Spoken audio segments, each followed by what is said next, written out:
Hey everybody, welcome back to Doc G's Reloading.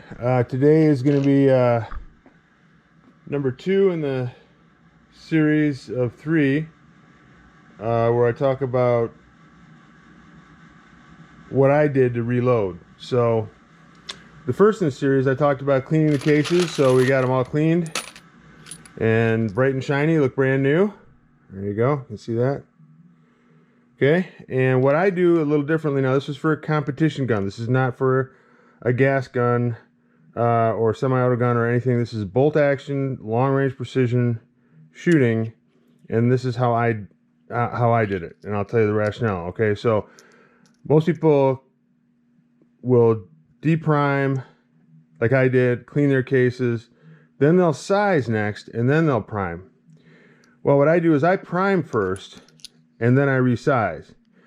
And my theory behind that was, it's easy to take the pin out of the die. So you take the pin out of the die. Here's a Redding die here. You just take the depriming pin out on a full-length sizing die.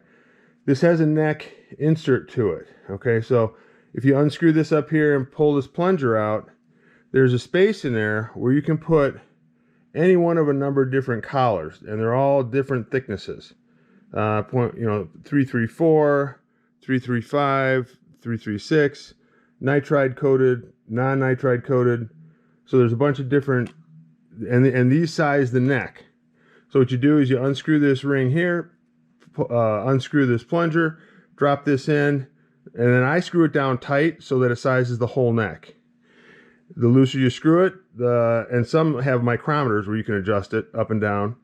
But I always did a full length and full neck resize to a custom chamber. So I had a custom chamber on my long range rifle. You know, this was a custom made rifle for F-class shooting that had a special bore in it.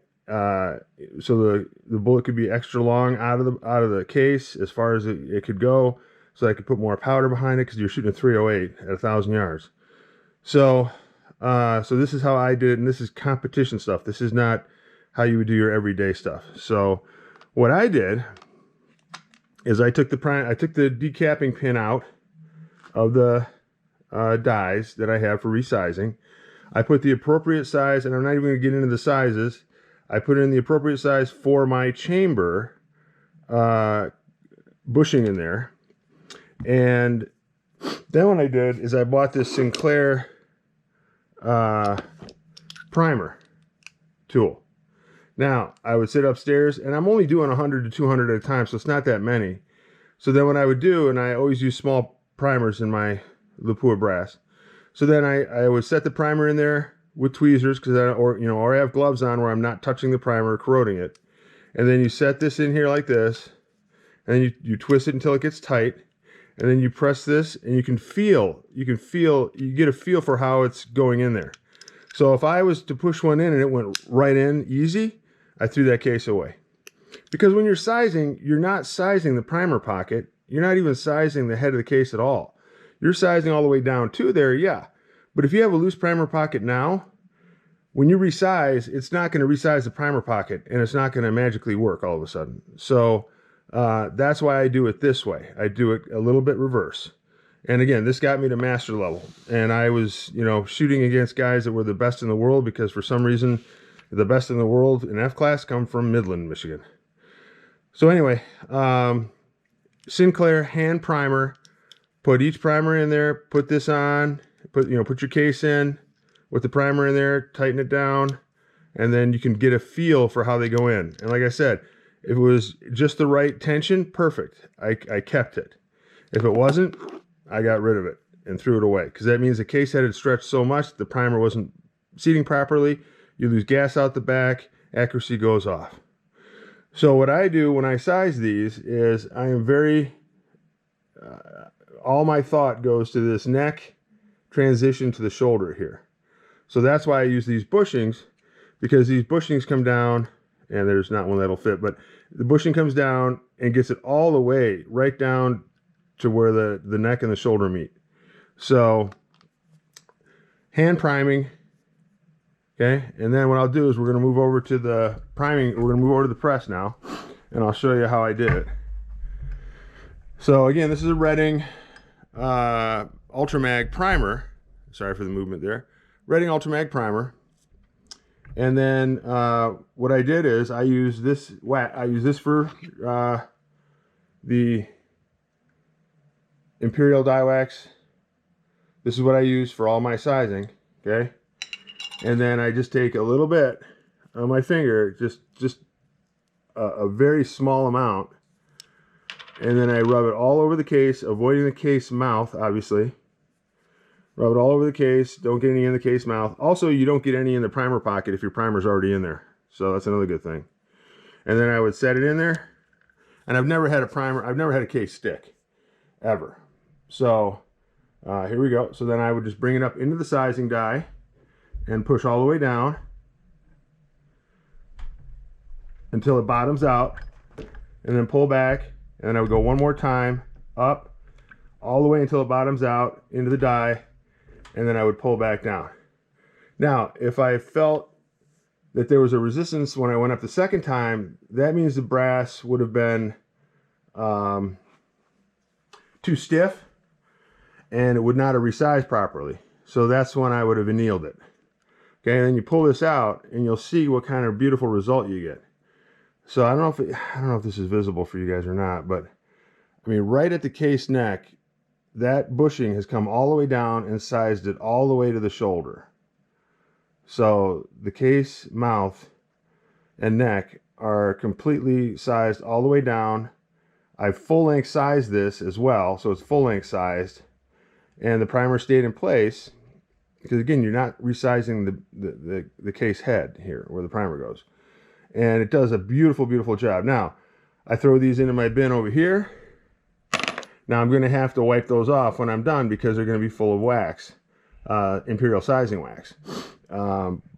But that's basically how I do it. So I take all of these cases and I set them on the side of my, right here on the side of my, and then this is a full length sizer. Now, my theory behind full length sizing, I tried neck sizing and it just didn't work.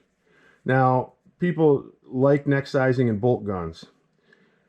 My theory on this is, from the physics and understanding mechanics and engineering a little bit, is that, okay, your case gets fire formed to your chamber. Yes, it does. Is that chamber always perfectly round? No, it's not. So it can't be. It's impossible. It could be 100,000th of an inch off. It could be a millionth of an inch off. It's not perfectly round. So if you take a case where all you've done is size the neck and you slide it in there, it may be cocked just a little bit one side or the other, depending on if it's gonna, because then your chamber is basically, I look at as the chamber in a bolt gun as like the lock, and this is the key that fits into it. Now if you just neck size and you don't fit that in there exactly where it was in the orientation it was before, which is impossible anyway, then there's going to be a little bit of a case bulge or a little bit of a case malformation that may not even be detectable to the human eye, that might be there pushing around either one way or the other in the chamber just enough to throw off your accuracy. So I neck sized with a full length die. So I'm using the Redding, you can see there, I'm using the Redding full length sizer die. I've removed the decapping pin, and underneath this plunger is the exact size of bushing that I need. You know, from these bushings that I had, it's the exact size bushing in there that I need to not only seat the bullet with appropriate tension, but also that I'm not overworking the brass and resizing it too much every time, so that it fits into my rifle. So this is all rifle dependent. So you know, this is for precision long range. This is not what I do. So when I'm reloading for my 308 ammo for my you know, my AR, you know, my AR-10, you know, I don't go through any of this. I just throw it in a full length resizer. I decap at the prime I'm resizing. You know, there's none of these extra steps are in there. Okay. Now also, so here, you know, I'll just show you, just put a you know, good amount on there. And again, it's easy with this stuff because you can avoid the case mouth easily. And then you just put it in there. Of course, I'm trying to reach around the camera here. So put it in there, and then just pull down. I got to move the camera out of the way a little bit so that the arm will go all the way down. Then just push the arm all the way down, back up, down one more time, just to make sure that I'm not getting a snap there. You can feel a little snap, and then that would tell me that the brass needs to be annealed. And then I take this, throw it in there, because I'm going to have to do some work on it later on by just cleaning it, wiping it off with a towel. That's all you have to do. Nothing exciting. Wipe it off with a towel, and then you're ready to fill it with powder, and then you're ready to go to bullet seating after that. Now, what I've done here too, on the front of this die, so this die, I'm sorry, this press, all my Redding presses come with a little metal clip in the front here, okay? And what I did is I read in a book somewhere that got, you know, people put O-rings around there. So I got the appropriate size O-ring, stuck it around there. Now, they're not as easy to get out, sure. But what it does is it free floats that shell holder. So as you're coming up into the die, it allows some movement down here so that case gets perfectly aligned as it's going in. So I did away with the clip, and I just went ahead and put that rubber O-ring on the press. All right, so that's how I resize and prime. So I hand prime with the Sinclair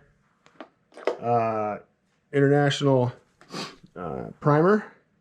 I do it all by hand because and again, this is precision long range. I don't do this when I'm doing the 308s for my gas gun. I just run through them because I'm not worried about it. And I full length resize there. So you have to full length resize without question. And you can do it without a neck bushing because, you know, a semi-automatic gun is not a custom chamber for the most part. So you can run just a regular full length sizing die. And like I said, I decap and I do it a lot faster. I'm not nearly as meticulous. And so I use this to prime them all by hand. Then I use the Redding full length resizing die with a neck bushing. The neck bushing has to be calculated from, and again, I can't give you numbers. I would get the nitride coated ones. They're a little more durable, the gold ones there. And you have to get the one that is appropriate for your bolt action rifle. And then I just run them through the die with Imperial die wax and wipe it off at the end. And that's it. So next video and last video in the series will be on doing the powder fill and the bullet seating. And I'll talk about that in the next video. Thanks again for watching Doc G's Reloading.